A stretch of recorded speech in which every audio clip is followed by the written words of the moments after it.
Hola, buenas tardes. Me encontré un artículo que me llegó a mi celular y que está muy interesante porque aparte de querer saber de qué se trata, también nos va a instruir.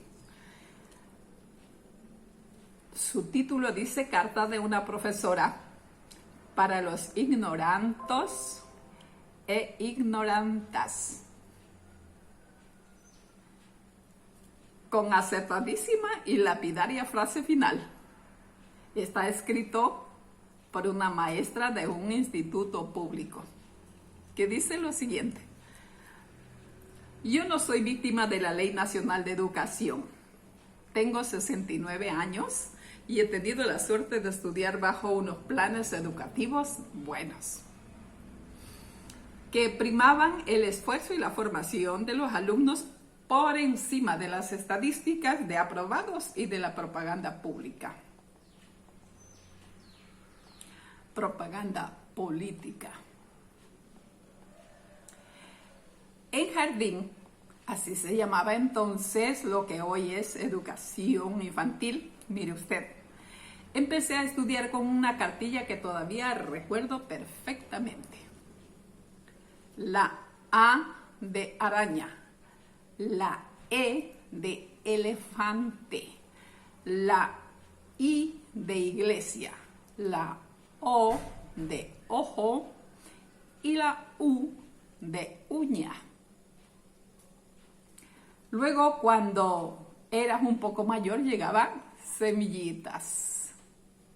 Un libro con poco más de 100 páginas y un montón de lecturas, no como ahora que pagas por 3 tomos llenos de dibujos que apenas traen texto. Eso sí, en el Semillitas no había que colorear ninguna página, que para eso teníamos cuadernos. En primaria estudiábamos lengua, matemáticas, ciencias y no teníamos educación física. En sexto de primaria, si en un examen tenías una falta de ortografía del tipo de B, en vez de B, o 5 faltas de acentos, te bajaban y bien bajada la nota. En bachillerato estudié historia de España, latín, literatura y filosofía. Leí El Quijote, El Lazarillo de Tormes. Leí las coplas a la muerte de su padre de Jorge Manrique, a Garcilaso, a Góngora, a Lope de Vega, a Espronceda. Pero sobre todo aprendí a hablar y escribir con corrección. Aprendí a amar nuestra lengua, nuestra historia y nuestra cultura. Y vamos, con la gramática. En castellano existen los participios activos como derivado de los tiempos verbales. El participio activo del verbo atacar es atacante.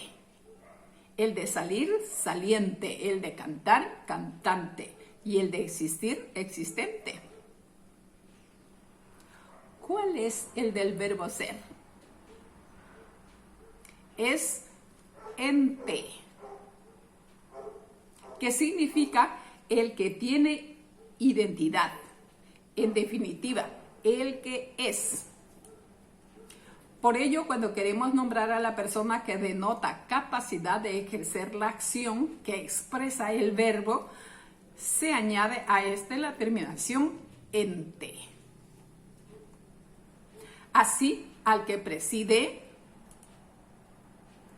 se llama presidente, no presidenta, independientemente del género masculino o femenino del que realice la acción. De manera análoga se dice capilla ardiente, no ardienta. Se dice estudiante, no estudianta. Se dice independiente, no independienta. Paciente, no pacienta. Dirigente, no dirigenta. Residente, no residenta. Entre muchos otros. Y ahora la pregunta: nuestros políticos y muchos periodistas, hombres y mujeres, que los hombres que ejercen el periodismo no son periodistas. ¿Hacen mal uso de la lengua por motivos ideológicos o por ignorancia de la gramática de la lengua española? Creo que por las dos razones. Es más, creo que la ignorancia les lleva a aplicar patrones ideológicos y la misma aplicación automática de esos patrones ideológicos los hacen más ignorantes a ellos y a sus seguidores. Les propongo que pasen el mensaje a vuestros amigos y conocidos en la esperanza de que llegue finalmente a esos ignorantes semovientes, no ignorantas semovientas, aunque ocupen carteras ministeriales. Lamento haber aguado la fiesta a un grupo de hombres que se habían asociado en defensa del género y que habían firmado un manifiesto. Algunos de estos firmantes eran el dentista, el poeta, el sindicalista, el pediatra, el pianista, el golfista, el arreglista, el funambulista, el proyectista, el turista, el contratista, el paisajista, el taxista, el artista, el periodista, el taxidermista, el telefonista, el masajista, el gasista, el trompetista, el violinista, el maquinista, el electricista, el oculista, el policía de la esquina y sobre todo el machista. Si este asunto no te da igual, pásalo por ahí. Con suerte termina haciendo bien hasta en los ministerios. Porque no es lo mismo tener un cargo público que ser una carga pública. Hasta ahí el artículo de la maestra. Y yo lo que hice es leer. Espero que nos ayude, ¿no? Porque a mí me ayudará muchísimo. Un abrazo.